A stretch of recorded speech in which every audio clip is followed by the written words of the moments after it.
Modern technology has reached a point where anything can easily be falsified. Indeed, even experts sometimes find it hard to discern what is real from what has been generated by artificial intelligence.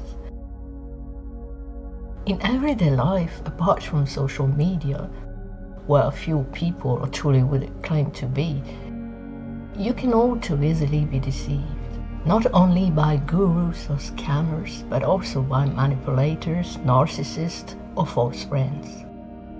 However, there is a sure way to know who you're really dealing with. The vibrational signature. It is recognized not by what you see, hear, or feel, but solely by its vibration. New Age circles are full talk about raising frequencies, high vibrations, vibratory rates, and vibrational signatures, often mixing up these terms as if they were all pretty much the same thing. So let's set the record straight. Your signature is not a frequency. Vibration is the oscillatory motion of an object around a fixed point. Think of a guitar string being plucked. The motion of the string produces a vibration. Frequency is the rhythm, pace, or beat of this vibration, the number of cycles of this periodic phenomenon per unit of time. For example, 440 Hz correspond to 440 oscillations per second. This is the frequency of the note A. If the string vibrates slowly, you get a low-pitched note. If it vibrates quickly, the note will be high-pitched. The same applies to colors, where high frequencies produce cool colors and low frequencies produce warm colors. Finally, a wave is a carrier through which vibrations and frequencies are propagated through a given environment. As for amplitude, often wrongly referred to as the vibratory rate, this is the intensity of the resonance.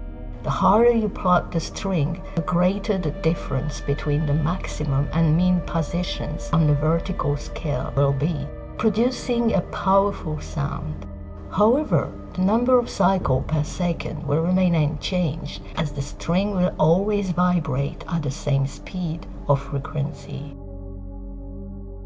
And what about the vibrational signature? It is the unique structure or pattern that defines an individual or an entity, a unique energy imprint. This signature remains relatively stable. However, the frequencies it resonates with may vary depending on the individual's condition, their emotions, environment, or the influences they are exposed to. Entities may mimic form, voice, or behavior, but they cannot conceal or falsify their vibrational signature. It is their hallmark, a subtle imprint that remains unaltered and recognizable to those able to read it. That is why it is essential to train yourself to perceive the energy beyond all appearances and forms. For discernment, do not rely on your senses or first impressions. Reading vibrational signatures is something you learn through practice. The secret to achieving pure perception relies on three basic principles. The first one is neutral observation. Do not get attached to or fixate on either form or discourse. Instead, focus on the density and consistency of the whole. The second one is stable presence. When you maintain a calm, non-judgmental focus, you create a natural alignment, an inner coherence that acts as a revealer. As soon as the form or discourse sounds false, this coherence is immediately lost. Finally, the third one is no backstory. Don't believe anything, ignore the stage setting, look at the structure. Just as software recognizes a file signature regardless of its name, your presence recognizes the quality of a consciousness even before your mind processes the word. In order to develop your ability to read vibrational signatures, you must remain centered, in silence and with full awareness. That's when your spirit fills the whole space for a microsecond before the emotions and beliefs injected by the simulation have even had a chance to create an impression. The so-called flash of insight.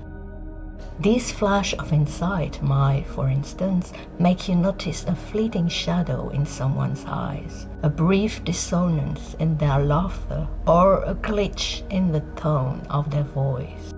Mask shifts, signatures stay.